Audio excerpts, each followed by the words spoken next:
अस्सलामुअलैकुम। Straight talk के साथ मैं हूं महक असलम। आयशा बख्श अपनी निजी मसरूफियात की वजह से आने वाले कुछ दिन इस प्रोग्राम को होस्ट नहीं कर पाएंगी, तो ये फ़र्ज़ मैं अदा कर रही हूं। अपने पहले टॉपिक की तरफ बढ़ते हैं। पाकिस्तान की सियासत की बात करें तो पाकिस्तान की सियासत एक बार फिर से अहम मोड़ पर आन पहुंची है। केपी के सेनेट इंतखाबात पार्लिमानी ताकत के तवाज़ुन पर भरपूर तरीके से असरअंदाज हुए हैं, जहां पीपल्स पार्टी 26 नशस्तों के साथ ऐवान बाला की सबसे बड़ी जमात बनकर उभरी है। तहरीक इंसाफ के पास 22, नून लीग के पास 20 और JUIF के पास 7 सेनेटर्स हैं। इसके अलावा बाप पार्टी के 4, ANP और MQM के पास 3-3 सेनेटर्स मौजूद हैं। मजमूई तौर पर हुकूमती इत्तेहाद ने सेनेट में 2/3 अक्सरियत हासिल कर ली है। सेनेट की इस सियासी फतह ने कौमी असम्बली में होने वाली हालिया पेशरफ्त को भी अहम कर दिया है। सुप्रीम कोर्ट की जानिब से मखसूस नशस्तों के हवाले से दायर नजरसानी दरख्वास्तें मंजूर कर ली गई थी, जिसके नतीजे में सुन्नी इत्तेहाद काउंसिल मखसूस सीटों से महरूम हो गई थी। इन 22 नशस्तों को मुस्लिम लीग नून, पीपल्स पार्टी और JUIF में तकसीम कर दिया गया, जिससे हुकूमती इत्तेहाद को कौमी असम्बली में भी 2/3 अक्सरियत हासिल हो गई। अब मुस्लिम लीग नून के पास 124 नशस्तें हैं, जिनमें आम इंतखाबात में जीती गई 75, आज़ाद उम्मीदवारों को की शमूलियत से हासिल होने वाली 9, खवातीन की 21, अक़लियतों की 4 और मखसूस नशस्तों से मिली 14 नशस्तें शामिल हैं, जबकि पीपल्स पार्टी को मखसूस सीटों में 5 और JUIF को 3 नशस्तें मिली। 2/3 अक्सरियत का मतलब सिर्फ आइनी तरमीम करने की सलाहियत ही नहीं, बल्कि एक मजबूत हुकूमत है जो कानून साजी से लेकर आइन में तब्दीली तक हर सतह पर मौसर किरदार अदा कर सकती है। अगरचे कानून साजी के लिए सिर्फ सादा अक्सरियत दरकार होती है, लेकिन आइनी तरमीम के लिए 2/3 अक्सरियत कलीदी हैसियत रखती है। सवाल ये है कि क्या ये पार्लिमानी ताकत अवामी फलाह, मुआशी, सियासी, इंतखाबी और कानूनी इस्लाहात के लिए इस्तेमाल होगी, या फिर अपने इक़्तिदार को मजबूत बनाने के लिए। इस 2/3 अक्सरियत के बाद क्या हुकूमती इत्तेहाद इस बड़ी कामयाबी के बावजूद अंदरूनी खलफिशार और तकसीम से महफूज रहेगा? और क्या अपोजिशन अवाम के बयानी को पार्लियामेंट के अंदर मौसर तरीके से उजागर कर सकेगी? ये सब सवालात आने वाले दिनों में पाकिस्तानी सियासत की समत तय कर सकते हैं। हमारे साथ पैनल में ज्वाइन करेंगे हसन निसार, शहजाद चौधरी, जैगम खान, इफ्तिखार अहमद साहिब। सवाल अपने पैनल के सामने ये रखेंगे कि 2/3 अक्सरियत, मुआशी, सियासी, कानूनी या आइनी इस्लाहात, या फिर इक़्तिदार को मजबूत हुकूमत, कौन सा ऑप्शन चूज कर सकती है? शहजाद साहब, क्या लगता है आपको? देखिए, बिल्कुल बहुत जायज़ सवाल है। 2/3 अक्सरियत जो कोई भी हुकूमत चाहती है, किसी भी हुकूमत का निज़ाम हो, 2/3 अक्सरियत चाहती है। आप अंदाज़ा इससे लगाइए कि जब मार्शल लॉ की गवर्नमेंट्स आती हैं या आती रही हैं, तो उसके अंदर सबसे ज़्यादा शिकायत क्या होती थी कि बिल्कुल हर चीज़ के मुकम्मल इख्तियार था, मुकम्मल वारिस थे। 10 साल 11 साल इससे कोई डिबेट नहीं है कि जायज़ नाजायज़, कब्जा किया, सब कुछ अवेलेबल था। क्या कुछ नहीं कर सके? कहा जाता है डैम्स बना सकते थे, नहीं कर सके। टैक्सेशन का निज़ाम जिसके अंदर के ताजरों को और रियल एस्टेट को शामिल किया जा सकता था, नहीं किया।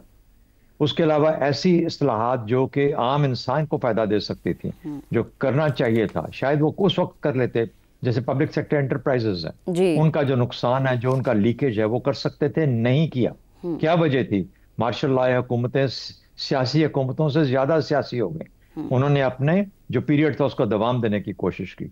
ये था मार्शल लॉ की गवर्नमेंट्स के अंदर, लेकिन जिनकी मैक्सिमम अथॉरिटी थी। उसके बाद अगला मरहला आता है 2/3 अक्सरियत वाला, जो कि आपको पार्लियामेंट्री निज़ाम में मिलती है। 2/3 अक्सरियत कहाँ मिली? 1997 में नवाज शरीफ साहब को। क्या पहला मसला था? क्या हमें किसी तरीके से अमीरुल मोमिनीन का खिताब और अमीरुल मोमिनीन का रोल मिल जाए? ये 2/3 अक्सरियत का इस्तेमाल उस वक्त हुआ, बजाय इसके कि आम आदमी के लिए क्या किया जा सकता है। आम आदमी की रिक्वायरमेंट्स क्या हैं? उसको माशी तरक्की चाहिए, उसको तहफ़्फ़ुज़ चाहिए, उसको जल्द इंसाफ चाहिए, उसको हिफाजत चाहिए, उसको एक एश्योरेंस और उम्मीद चाहिए। यही एक सियासी और माशी जो तल्लक है, वो उसकी वजह से ये सब चीज़ें कायम होती हैं। आज हमारी कौम इन तमाम चीज़ों से अनका है और नहीं है, ये एग्जिस्ट ही नहीं करती। एक आम आपको माशरा, जब एक गुमा हुआ माशरा नजर आता है, ऊपर तो 2/3 मेजॉरिटी आ गई हुक्मरानों के पास, सियासतदानों के पास, अशराफिया के पास, अपनी मर्जी के फैसले करेंगे और वो फैसले करेंगे जो अशराफिया को मजबूत करेगी। लेकिन वो बदकिस्मती के अवाम का फायदा कहाँ पे होगा? या आपको ट्रिकल डाउन इफेक्ट ही मिलेगा। इसमें कोई ऐसी इस्लाहात नहीं होंगी जहां पर हम ये कह सकें कि रियल एस्टेट को या हमारे जो ताजरान हैं इनको टैक्स देने चाहिए, टैक्स का निज़ाम बेहतर होना चाहिए, जल्द इंसाफ बेहतर होना चाहिए। ये वो मौका है शहबाज शरीफ साहब के पास। जैसे भी आया 2/3 मेजोरिटी आ गई। हर हुकूमत ये चाहती है 2/3 मेजोरिटी। आपकी आईनी इस्लाहात, आपकी कानूनी इस्लाहात वो होनी चाहिए जो आम आदमी को तहफ़्फ़ुज़, आम आदमी के लिए बेहतरी के लिए हो। आपकी अपने दवाम, अपने ताकत के दवाम को नहीं, दुश्मन को ख़त्म करने के लिए नहीं होनी चाहिए। ये वो चीज़ें जो कि सब के सब सामने हैं, और ये वो मौका है जो शहबाज शरीफ साहब, अगर उनमें स्टील है, मैन ऑफ द मोमेंट है, ऐसी काबिलियत रखते हैं कि वो इसको फायदा हासिल कर सकें, लोगों को कुछ दे सके। वरना तो अभी तक यही कहते थे ना, जो कहता था इख्तियार मेरे पास नहीं है। 4 साल हुकूमत की, 5 साल हुकूमत की, इख्तियार मेरे पास नहीं था। आज इख्तियार है आपके पास, और है तो मैं किसी जमहूरी सियासी अमल की बात नहीं कर रहा। जो निज़ाम है इसको मनवन हम एक्सेप्ट करते हैं। उस मनवन निज़ाम की ही ये 2/3 मेजोरिटी मिली ना, मिल गई आपको। Let's do something with it. अब इससे खेलें मत, इसको अपने अपने अपने अपने जो इक़्तिदार है उसको दवाम मत दीजिए, उसको लंबाई मत दीजिए। ये इंश्योर करें अपने दुश्मन को खत्म मत कीजिए। इमरान खान ने भी यही किया, जाया किया अपना पूरे का पूरा टाइम, इतनी सपोर्ट, इतनी मकबूलियत के बावजूद। तो मेरा हाल ये फेलियर्स हैं। किसी जमाने में किसी ने किताब लिखी थी, मिलिट्री INC इनकॉर्पोरेटेड, आयशा सदीका साहिबा ने, उसमें उन्होंने मिलिट्री का कच्चा चट्टा खोल दिया था। मेरा ख्याल है कि मुझे किताब लिखनी पड़ेगी, पॉलिटिक्स INC। और क्योंकि इस तरह के जो मकाम है पॉलिटिक्स INC के, क्योंकि आज हम ये नहीं कहते कि हमारी अफवाज पाकिस्तान या कोई और एक्सटर्नल फैक्टर इतना इंटरफेयर कर रहा है कि वो, हम तो कहते हैं वो एक साथ खड़े हैं और वो चाहते हैं कि हमारा निज़ाम आगे बढ़े, आगे चढ़े। सवाल एक पैदा होता है, 18वीं तरमीम के बाद 2/3 मेजोरिटी कहीं मैटर करती भी है या नहीं करती? और अगर नहीं करती तो मैं देखूंगा, टेस्ट ये होगा, लिटमस टेस्ट, कि 18वीं तरमीम, NFC अवार्ड, ये सारी की सारी चीजें हैं, इस 2/3 अक्सरियत के साथ इनको रिजॉल्व किया जा सकता है या नहीं किया जा सकता। बहुत इंटरेस्टिंग आपने बात की कि सेनेट के अंदर पाकिस्तान पीपल्स पार्टी की अक्सरियत है। अब वो अक्सरियत मिलकर चलेगी या कि अक्सरियत के तौर पे काम करेगी? वहां पे एक और अमल आएगा। मुझे यूं लगता है जो उनका कहना है 18वीं तरमीम को कोई टच नहीं कर सकता। देसू 18वीं तरमीम ना देसू वाला मामला है, लेकिन पाकिस्तान की भलाई और बका इसमें है कि NFC अवार्ड को, 18वीं तरमीम को, सूबे इतने मजबूत हो चुके हुए हैं कि मेरा ख्याल है कि सूबे इतने मजबूती के बाद ये जो 18वीं तरमीम है, शायद ये 2/3 अक्सरियत वफाक में उतनी अब मैटर नहीं करेगी। लेकिन शहजाद साहब, उसमें भी हम सूबे यही देखते हैं कि सूबे रोते नजर आता है कि फंड्स नहीं मिलते, ये काम नहीं होता, विफाक मंजूरी नहीं देता। रोते रहेंगे क्योंकि कभी खुद प्रोड्यूस नहीं करते कुछ। ठीक है, उनसे इनको फंड्स लेने की आदत है। ठीक है, चले हसन साहब की तरफ चलते हैं। सूबों को कहें कि फंड्स उनको वापस किया करें, उनको कमाएं और वापस दें, वफाक का हिस्सा बने। चलें जी, हसन साहब आपकी तरफ आते हैं। हर कोई यहाँ मांग के जिंदा रहना चाहता है। हसन साहब कहिएगा, हुकूमती इत्तेहाद के पास 2/3 अक्सरियत, अब फिर रुकावट क्या है? जैसे कि शहजाद साहब ने बहुत सारी चीजें एक्सप्लेन कर दी कि हुकूमत ये भी कर सकती है, ये भी कर सकती है, रुकावट क्या है? यार वैसे कमाल है आपका भी और हमारा सबका ही कि आज भी ये सवाल पूछा जा रहा है, जबकि पाकिस्तान की तारीख अक्षरों से चीख चीख कर बता रही है कि अव्वल ता आखिर सिर्फ और सिर्फ इक़्तिदार इनका टारगेट होता है। देखो पाकिस्तान की पॉलिटिक्स है क्या, मैंने तो एक एक जुमले में बयान करने की कोशिश की है, लेकिन मेरे बहरहाल नीयत में खोट होगा। ताकत बजरिया दौलत और बेतहाशा दौलत बजरिया ताकत, वरना इनमें से 50% भी अगर पाकिस्तानी अवाम के लिए सियासत करते, सिर्फ 50% की बात कर रहा हूँ, तो क्या आज इस मुल्क का हर शहरी तो कहना नहीं चाहिए, ये सारी की सारी रियाया, हर बंदा ही लाखों का मकरूज है यार। मतलब सवाल करने से पहले हम, मजबूरी है हमारी। देखो 77 साल के बाद, पहले मैंने 70 कहा, पहले 7 मैंने चुंगे में दे दिए इस मनहूस कम्युनिटी को, चुंगे में। 70 साल की बात कर रहा हूं। आज ना इस मुल्क में आम आदमी के लिए अनाज है, ना इज्जत है, ना इल्म है, ना इलाज है, ना इंसाफ है, ना तहफ़्फ़ुज़ है। लेकिन फिर भी हमें ये बात समझ नहीं आती कि क्या ये करेंगे? ये पहली बार आए हैं और शर्म आती है ये सोच के। मुझे बतौर एक आम पाकिस्तानी के होते हुए I am ashamed of my self ये सवाल पुराना है भाई। सही। तो जो सौदा बिक रहा है, बेच रहे हैं, बस ठीक है। तो हसन साहब, जो आवाम से वादे किए, जो दावे किए, जो जलसे जुलूस होते नजर आए, जो उसमें नारे लगाए गए, यानी वो हम ये कहें कि वक्ती ये सारा, और ये जो 2/3 अक्सरियत की बात होती है, इसका कोई फायदा नहीं।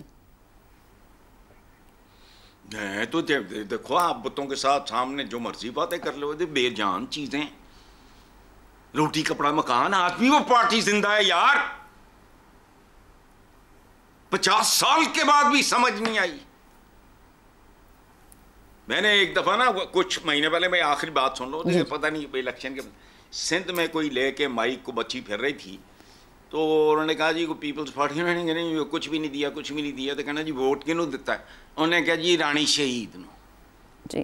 दूर फिटे मुंह। ठीक है, ठीक है। शीशे के सामने खड़े होके कंघी करने से पहले अपने पे 4 हर्फ भेजो। सही। आप ही का किया धरा है। सही, ठीक है। यानी मेंटालिटी का चेंज होना बड़ा जरूरी है। ज़ैगम साहब, आपकी तरफ आते हैं। 2/3 अक्सरियत, क्या जमहूरियत ताकतवर हुई या हाइब्रिड निज़ाम? इकबाल ने कहा है, खुद बदलते नहीं कुरान को बदल देते हैं, हुए किस दर्जा फ़कीहान हरम बेतौफीक। आइन के बदलने के मामले पर ताकत आ गई है ना आइन को बदलने की जी। कैसे आई है वो एक अलग कहानी है, अलग गुफ्तगू है। अब हसन निसार साहब की बातें कुछ कुछ मुझे भी समझ में आने लगी हैं। देखिए, आइन मुक़द्दस दस्तावेज़ होता है, लेकिन कोई मुक़द्दस चीज़ उस वक्त तक मुक़द्दस होती है जब तक उसकी तकदीस का एहतराम किया जाए। यहाँ आइन का मामला वो है कि इज़्ज़त बड़ी है पर करदा कोई नहीं। It has been turned into a piece of paper. अब आप मुझे बताइए, इन राजों ने कौन सी मुरली बजानी है जो आइन का कैदू नहीं बजाने देता? आइन कहता है कि जब कोई हुकूमत जाएगी तो 90 दिन में इलेक्शन होंगे। नहीं कराने थे इलेक्शन, 1 साल नहीं कराए। ईरान, आइन ने क्या बिगाड़ लिया, क्या कर लिया आइन ने? आप मुझे बताइए, ये जो अभी चीनी की एक्सपोर्ट हुई और इंपोर्ट हुई और गरीब लोग ग़ज़ीलो ख्वार हुए, क्या ये आइन ने कहा था इन्हें कि ये काम करना है? अब आइन की तरमीम से ये मसला ख़त्म होगा। आइन ने कहा है क्रोनी कैपिटलिज्म का, जो हसन साहब कह रहे हैं कि ताकत से पैसा बनाओ और पैसे से ताकत बनाओ, यही क्रोनी कैपिटलिज्म है ना। ये कोई आइनी मजबूरी पड़ी है? आइन तब्दील होगा तो ये काम ख़त्म होगा। आइनी मजबूरी है कि 2.5% आबादी पाकिस्तान में बढ़ेगी, क्योंकि ना लोग तालीम याफ्ता होंगे, ना सेहतमंद होंगे, ना ख़वातीन मुक़्तदर होंगी, तो 2.5% आबादी बढ़ेगी ना। क्या इसमें कोई आइनी मजबूरी, आइनी तरमीम से ये मसला हल होगा? आइन ने हुक्म दिया है कि ताजरों पर टैक्स नहीं लगाना, मरसू ताजरा से तो टैक्स ना लेसूँ। क्या आइन में तरमीम के बाद उनसे टैक्स लिया जाएगा? आइन तो कहता है 25 से इन्होंने खुद ही डाला था कि बच्चों के लिए 5 से 16 साल बच्चों के लिए तालीम मुफ्त और कंपलसरी होगी, लाजमी भी होगी, मुफ्त भी होगी। 2.5 करोड़ बच्चा सड़कों पे फिर रहा है। मेरे ख्याल एक तरमीम कर दें, ये कह दें कि गरीब का बच्चा अगर पढ़ेगा तो उसको 76 पढ़ेंगे, नहीं पढ़ाया जाएगा। देखिए, आइन एक सोशल कंट्रैक्ट होता है, और वो सोशल कंट्रैक्ट उस वक्त वैलिड होता है जब उस कंट्रैक्ट का तमाम पार्टीज़ एहतराम करें। इसमें रूल्स ऑफ द गेम होती हैं। खेल के कवानीन तभी मोतबर होते हैं जब खेल के कवानीन के मुताबिक खेला जाए। मजबूत हुकूमत का आपने पूछा। देखिए, हुकूमतें मजबूत होती हैं लेजिटिमेसी से और परफॉर्मेंस से, और लेजिटिमेसी हुकूमत की सबसे पहले डिपेंड करती है इलेक्शन की लेजिटिमेसी पर। जी। पाकिस्तान में तो कभी इलेक्शन की लेजिटिमेसी बनी नहीं, हमने तवज्जो ही नहीं दी, कोशिश ही नहीं की, बल्कि जानबूझ के ऐसा माहौल बनाया गया कि इलेक्शन की लेजिटिमेसी बने ही ना। और दूसरी बात होती है परफॉर्मेंस की। परफॉर्मेंस पर कितनी तवज्जो है, क्या ये परफॉर्मेंस के लिए तैयार हैं, जिससे अवाम में इनके लिए एतमाद पैदा हो? क्या उस तरह की इंटरनल डेमोक्रेसी अपनी पार्टियों में लाने के लिए तैयार है कि अवाम का सियासी जमातों से एक कनेक्शन बने, और उस कनेक्शन की वजह से इनकी हुकूमतों से एक ताल्लुक़ बने, वो इन हुकूमतों का भी एहतराम करें? मुझे तो ऐसा कुछ होता नज़र नहीं आ रहा। जी। एक नई ताकत आ गई है, उस ताकत को ये कैसे इस्तेमाल करेंगे, अब ये आने वाला वक्त बताएगा। 26वीं आईनी तरमीम में जो कसर रहेगी या शायद वो 27वीं आईनी तरमीम में निकाल देंगे। लेकिन फिर मेरा मशवरा ये होगा कि सोशल कॉन्ट्रैक्ट को वन साइडेड तौर पर इस तरह से नहीं छेड़ना चाहिए। सही है। कोशिश करनी चाहिए कि ज़्यादा से ज़्यादा उसमें कंसेंसस बिल्डिंग हो। ताकत का मतलब ये नहीं है कि ताकत आपके हाथ में आ गई तो फिर आप जैसे चाहें उसको इस्तेमाल करें। सही है, ठीक है। सेकंड साहब आपका कमेंट आ गया। इफ्तिखार साहब, पीपल्स पार्टी सेनेट में अब सबसे बड़ी जमात बन चुकी है। आसिफ अली जरदारी साहब की से हम क्या कहेंगे, सियासी महारत है जो खामोश उन्होंने सियासत की है या फिर कुछ और है? मैंने जो कुछ अपने दोस्तों से सुना है मुझे तो समझ नहीं आ रही है। ना वो आइन के अंदर जो फैसले हैं उनके बारे में कोई यकीन रखते हैं, और तजवीज़ ऐसी कोई है नहीं है कंक्रीट के भी किस किस शोबाजात में हुकूमत को फ़ैसले करने हैं और कौन से फ़ैसले करने हैं। मसलन मैं समझता हूँ कि ज़िया-उल हक के दौर में जो तरमीम की गई 1973 के आइन में, उनको उठा के बाहर फेंकने का वक्त आ गया है, क्योंकि वो तो किसी भी इलेक्टेड गवर्नमेंट ने नहीं की थी। ये सबसे इम्पॉर्टेंट चीज़ है। मैं ये समझता हूँ कि जो हमारा CRPC है, ये 1898 का ये जो कानून है, अब ये मौका आ रहा है पार्लियामेंट के पास कि इसमें तरमीम करे और इसको काबिल अमल बनाए अपने मुल्क की हालात और वाक़यात के मुताबिक। मैं समझता हूँ कि ये वक्त आ गया है कि अर्बन लोकल बॉडीज़ के जो वादा किया गया है, जो लोकल बॉडीज़ का एक तस्वर दिया गया आइन में, अब उसका फ्रेमवर्क इन डिटेल हमें पेश किया जाए। सही। उस फ्रेमवर्क को पेश किया जाए तो लोगों को सहूलत होगी। जहाँ तक NFC वार्ड का और 18वीं तरमीम का तल्लुक़ है, मुझे तो शक पड़ता है कि शायद ये फाटा का निज़ाम दोबारा बहाल कर दें। तो अगर इस हद तक ये जाते हैं तब्दीलियाँ करने को, तो NFC के मामले में और जो 18वीं तरमीम के मामले में मुझे नहीं समझ आती कि बग़ैर मुल्की डिबेट किए इसमें अगर तरमीम की जाती हैं तो ये तो फसाद की एक नई वजूह पैदा करेगी। आपको अगर कर रहे हैं, पहले तो ये तय करें ना हमारे सब दानिश्वर कि ये चाहते क्या हैं। ये आगाज़ करें उस डिबेट का स्पेसिफिक कि 18वीं तरमीम के जो नुक्ता नंबर 6 है, इसको तब्दील करके ऐसा कर दिया जाए। ऐसा करने से ये फ़ायदा होगा ताकि एक मुल्क में डिबेट जन्म ले। मैं ये कह देना कि अपना हम बेजान हैं, दो पाए वाले हैं और ये सब आइन पर सब आइन ऐसे कागज़ों में लिखी चीज़ है, ऐसे ही नहीं। मेरा ख्याल है कि अब टाइम आ गया है कि हम माशी तब्दीलियाँ जो चाहते हैं स्पेसिफिक बात करें कि भाई किस किस्म की माशी तब्दीलियाँ चाहते हैं। क्या हम जो मार्केट इकॉनमी से हट के कोई डिसीजन करना चाहते हैं? जहाँ तक सियासी मसला है, मैंने पहले अर्ज़ किया कि सियासत के लिए ज़िया-उल हक के दौर की तमाम जो तरमीम उठा के बाहर फेंका जाए।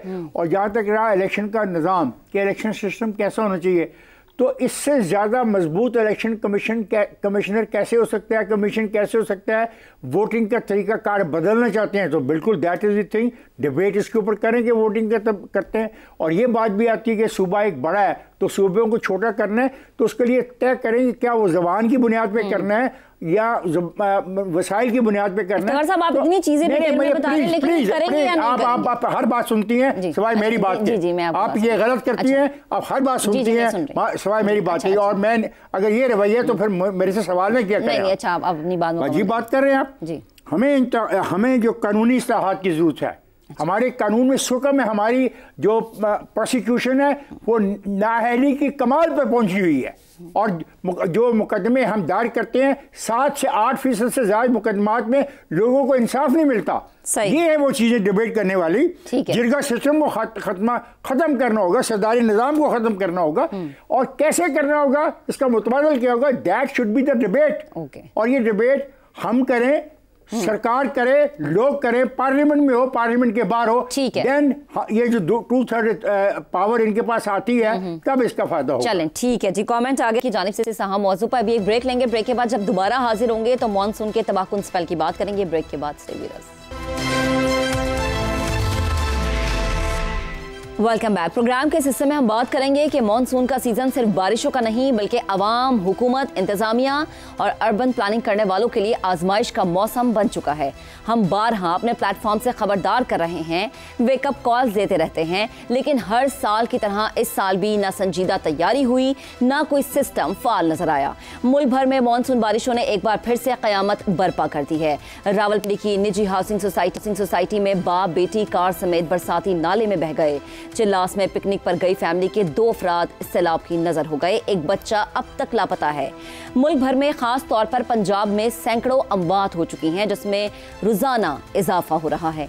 पिंडी के रिहायशी इलाके हों या द्यामिर की सयाहती वादियां, मरी हो या इस्लामाबाद या फिर जेहलम, हर जगह पानी ही पानी है, खौफ ही खौफ है।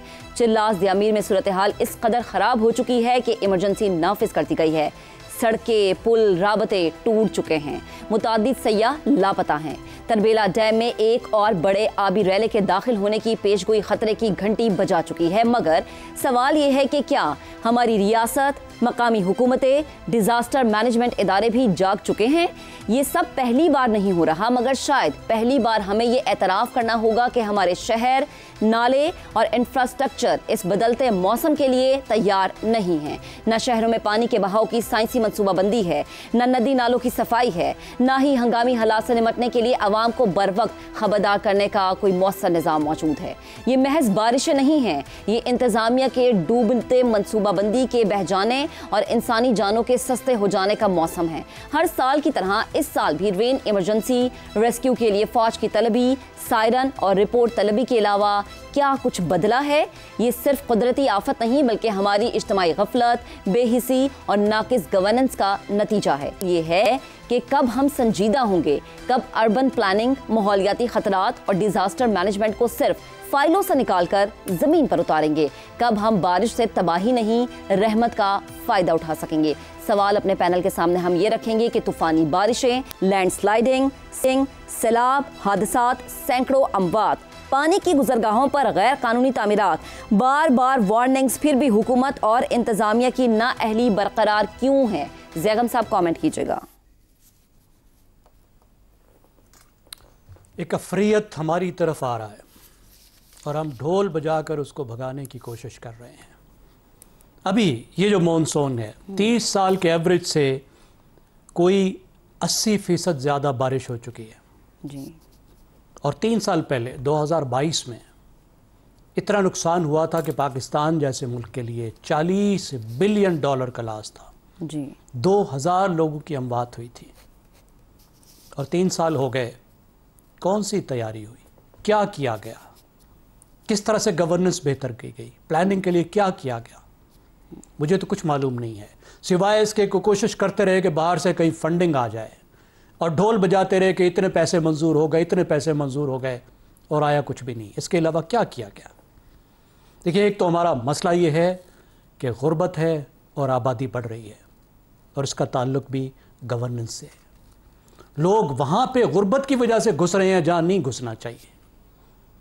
दरियाओं के रास्तों में, पानी के रास्ते में तो क्या, दरियाओं में घुसे हुए हैं, पहाड़ों की ढलवानों पे चढ़े हुए हैं। आपने देखा जब फ्लैश फ्लड्स आए तो जो दरियाओं से आने वाले पानी के रास्ते होते हैं उन पर बस्तियां बन चुकी थी, पूरी की पूरी बस्तियां उड़ गई जी। और दूसरी बात लालच की, जहां गुर्बत नहीं है वहां हिर्स और लालच है। अब जो आपने देखा कि एक सीनियर सिटीजन जो थे, गवर्नमेंट के रिटायर्ड ऑफिसर थे वो, और उनकी बच्ची जी, उनकी बेटी एक बहुत महंगी हाउसिंग कॉलोनी में उनकी कार बह गई। अब तसव्वुर कर सकते हैं, ये हम कहीं रोदकोही के रास्ते की बात नहीं कर रहा कि कोई सुलेमान से रोदकोही का रास्ता कहीं आता है और तौसा शरीफ में गाड़ी बह गई।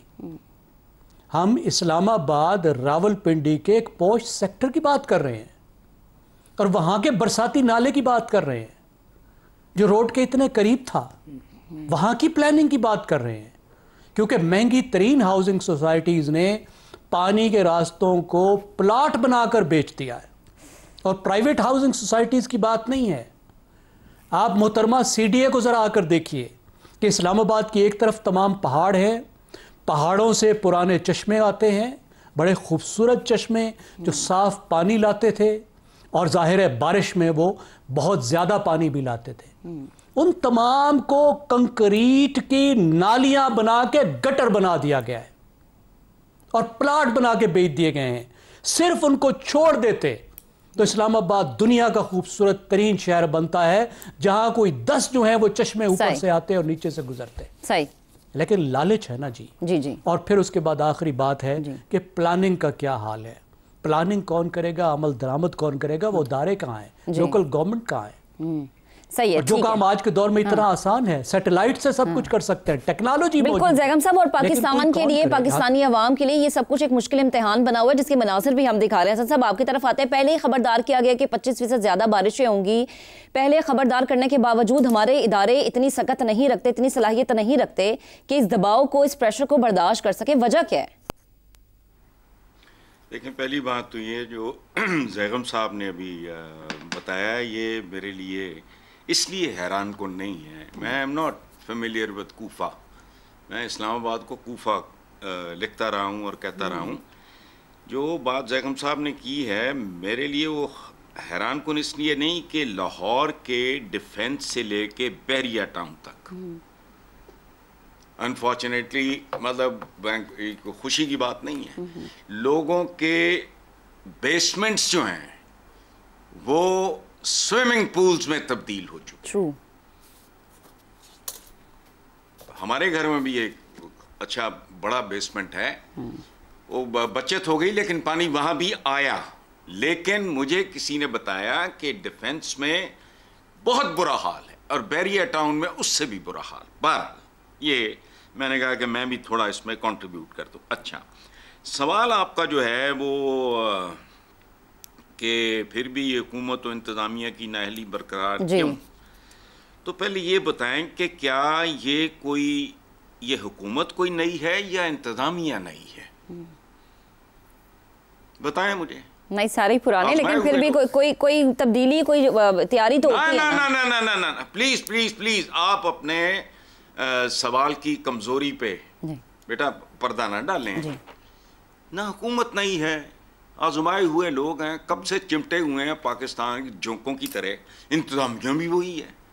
अच्छा, अब देखो, नाअहली करप्शन, मेगा करप्शन नहीं, करप्शन तो पटवारी भी करता है, खैर वो उसकी भी कम नहीं होती।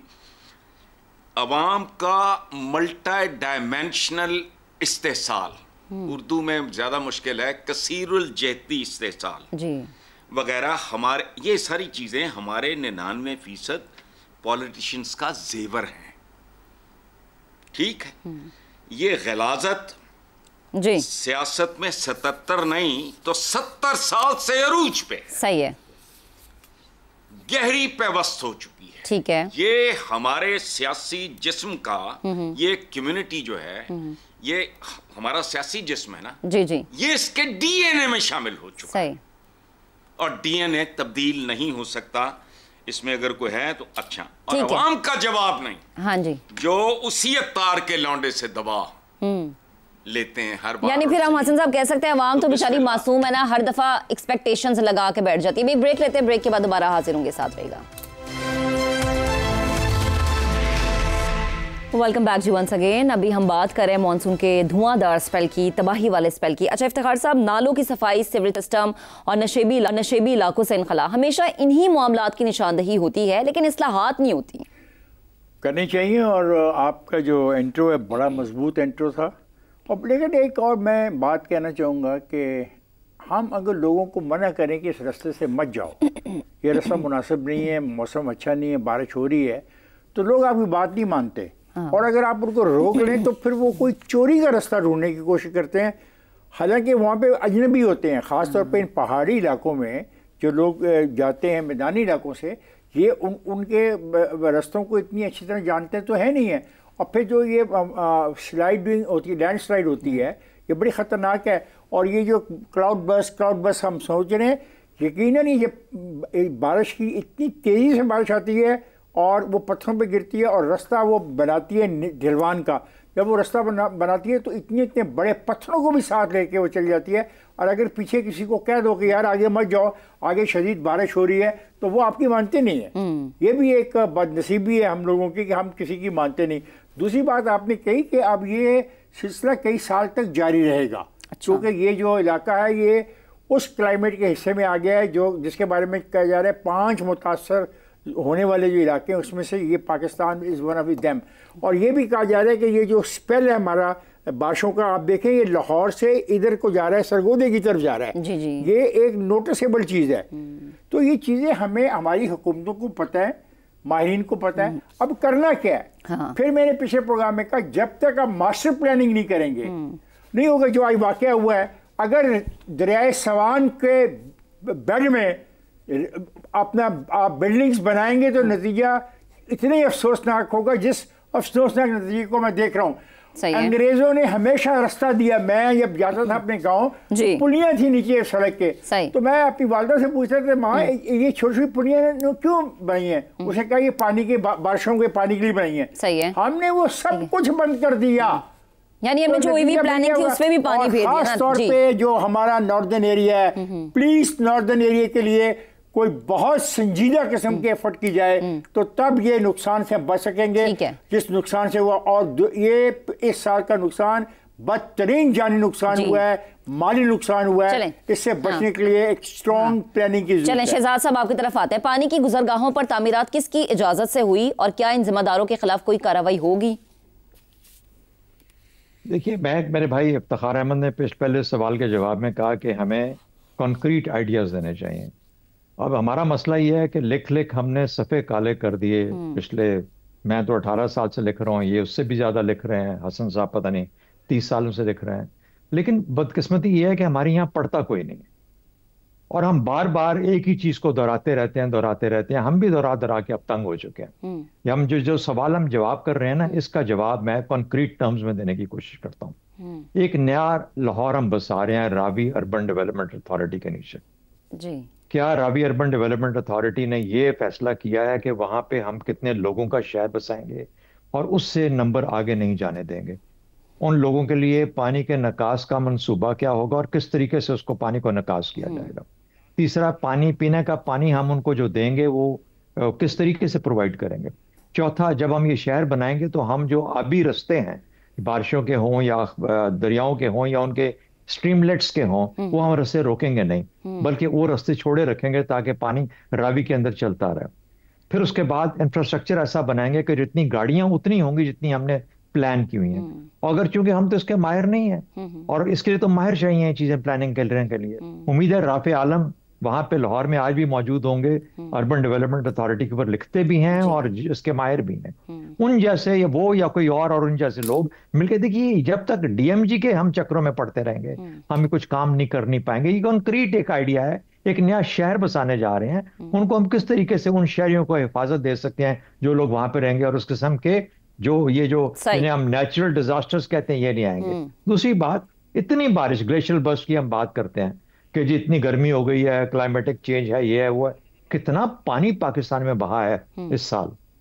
जाने तो गई सो बदकिस्मती से वो हमारी अपनी नालायकियों से गई, लेकिन जो पानी बहा है इसको कहीं रोकने का, कहीं संभालने का, कहीं कंजर्व करने का कोई ऐसा मंसूबा था? क्योंकि हम तो वाटर स्ट्रेस नेशन है। बिल्कुल। और अगर नहीं है तो ये 2/3 मेजोरिटी जो आ रही है इससे यही 2 काम करवा लिए जाए, बाकी सब कुछ छोड़ दें।